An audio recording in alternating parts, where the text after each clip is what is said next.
Hello everyone, I am Arvinder Kaur at Mindar once again with a new topic, but this time it's all about Africa.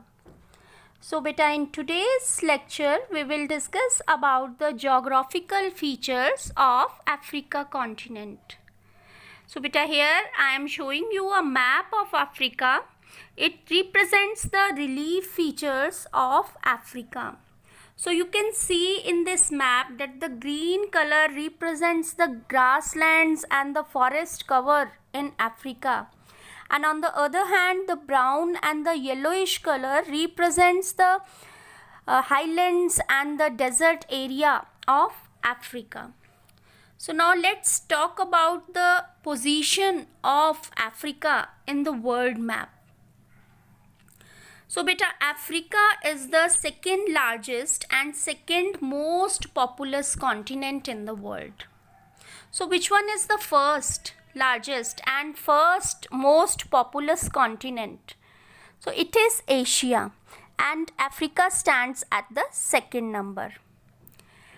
And Africa also covers the 6% of Earth's total surface area and 20.4% of its total land surface area.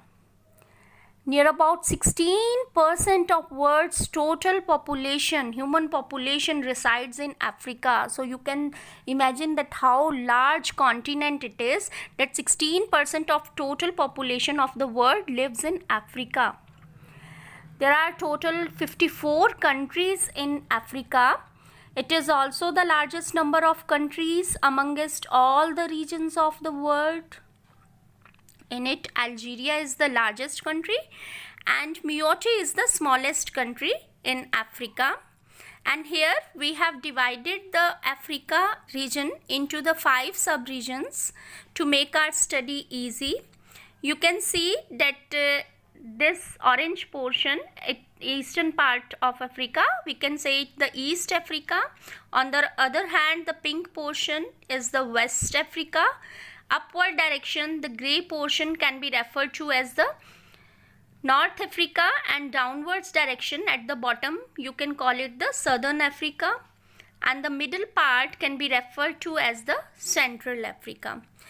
All this has done only to make your study easier. In this way you can study about the different features of Africa very easily.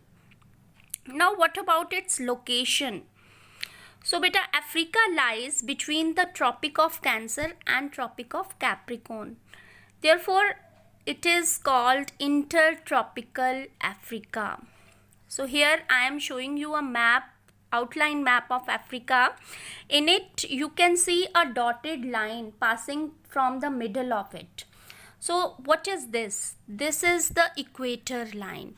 So equator passes through the middle of Africa. Africa के बीच में से, middle में से equator line जो है वो cross करती है.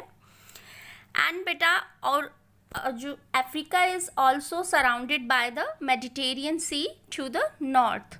In the north direction, here at the upper part there is a Mediterranean Sea. Here I am drawing this. This is a Mediterranean Sea, and on the northeast part here, both this is the Red Sea and here is the Suez Canal. This lies in the north direction. North direction में ये जो दोनों है वो located हैं. On the other hand, the Indian Ocean is to the southeast direction and the Atlantic to the west. Here in the world map you can easily recognize the Indian Ocean. This is the Indian Ocean, and here it is the Atlantic Ocean. On the both of the directions you can easily represent them. Atlantic Ocean is to the west direction. So in this way you can see beta that how the Africa is surrounded with water bodies from all of its sides, and the sea routes provided the main location in the world map for the trade and for the communication networks. The whole region can be divided into the three zones. The first one is the African plateau, second is the lowland and basins, and the third one is the mountains. So beta, in this way, this was all about the location and the position of the Africa in the world map. Now Africa has always been rich in resources. Either they are the mineral resources or the wildlife or the vegetation covers, but still it has remained underdeveloped continent. Here many of the rivers are there, but they cannot be used for the means of transportation as there is a presence of rapids and falls. Many tribes reside there, but they are hostile to the foreigners. They do not communicate much with the foreigners and remain isolated for the long time. This region has been under the colonial rule for a long time. So let's now discuss the physical features of Africa on the world map. Here, on the African map. Here is the outline map of Africa. You can see here. Now here you can see that the life revolves around the river Nile from the ancient times. The Nile River flows in the north from the waters of Lake Victoria. Here is the Lake Victoria from where the Nile River originates, and it flows in the north in the jungles of Tanzania and empties out in the Mediterranean Sea. But before it falls into the Mediterranean Sea, just before it falls in the Mediterranean Sea, it forms a huge, large triangular delta that provides water to all farms all over the region. This north region, here the triangular delta is formed. Without much rain in the region, the farming depended on the flooding in the Nile River. The flood water saturated to the banks of the river and provide good farmlands for the years. And much of the North Africa shares the similar type of climate as seen in this region. The dry desert-like conditions without much rain, only little rainfall is there. But the small strip of land in North Africa has the Mediterranean climate. Here is that small strip of land. You can see here, this has a Mediterranean climate that is good for agriculture. But just underneath this lies a vast expanse of Sahara Desert. This is the Sahara Desert. You can easily see it in the map. Now, this Sahara Desert stretches from the Atlantic Ocean in the west and the Red Sea in the east, and was a natural barrier to the transportation to the ancient world. Now, Sub-Sahara Africa is very different from the north.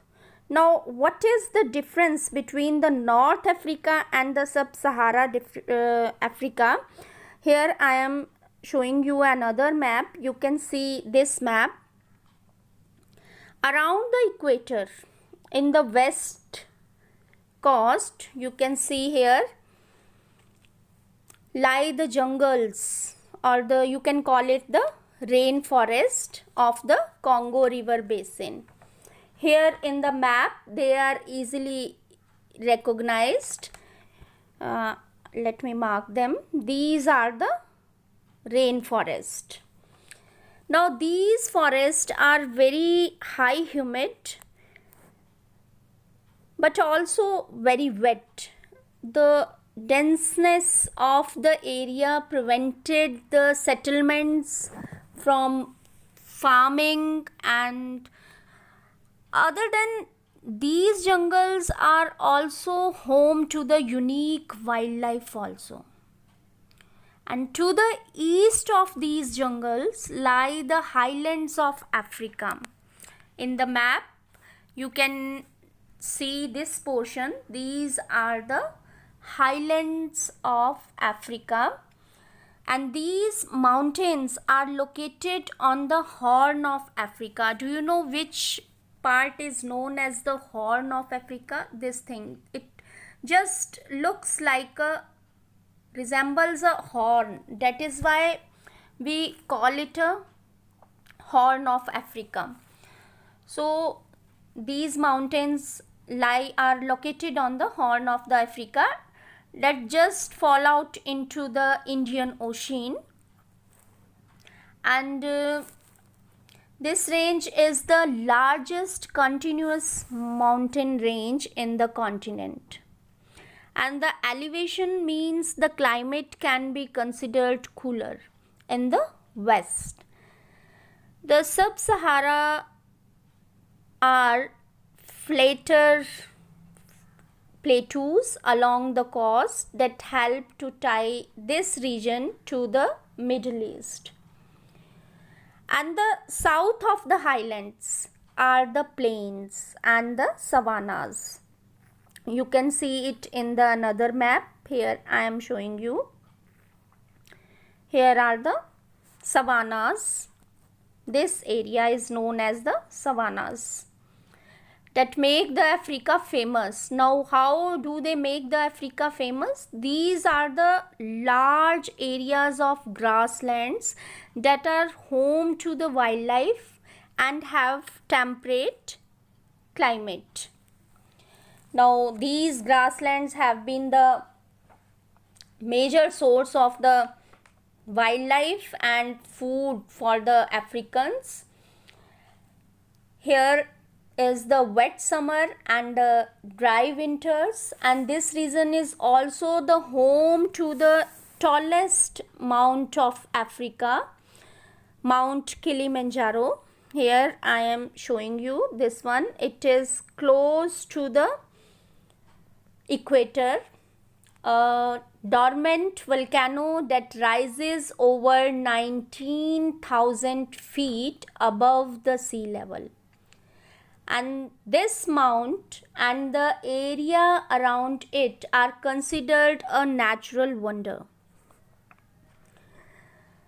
Now beta, the southern region of Africa is also varied within itself. In this map you can see the southern part also. Now, what's special about this part? The coastal regions are relatively low lying. Here you can see the coast. Elevation in interior plateau and elevation to interior plateau with some northern mountain ranges. There are good land for agriculture, and the southern tip of Africa is known as the Cape of Good Hope. Here you can see it, the last southern tip of the Africa. This is the Cape of Good Hope, and it offers a spike for the ships and sailors for the journey around the continent. Also at the southern coast of Africa is a natural wonder, that is the Table Mountain. Now it is a large flat top mountain that attracts a lot of tourism even today. Off the mainland coast of Africa there sits Madagascar. Here it is Madagascar. It is a large island and home to the lot of animal life that resides in a warm and jungle-like climate. However, the size and the geographical diversity of the continent make unification impossible. The Sahara Desert, the equatorial rainforest, and the mountains make the trade and communication impossible. And so far, for the long time, this region remained isolated for a long time. Earlier it was known as the dark continent, as very little was known about this continent, but now the by the different agencies, international agencies, and by the efforts of the government, the process of development had started there, and much of the development is taking place there. So this was all about the Africa, what we have told you. We will be back soon with some new informations and new lectures. Till then, stay connected with us. That's all for today. Thank you.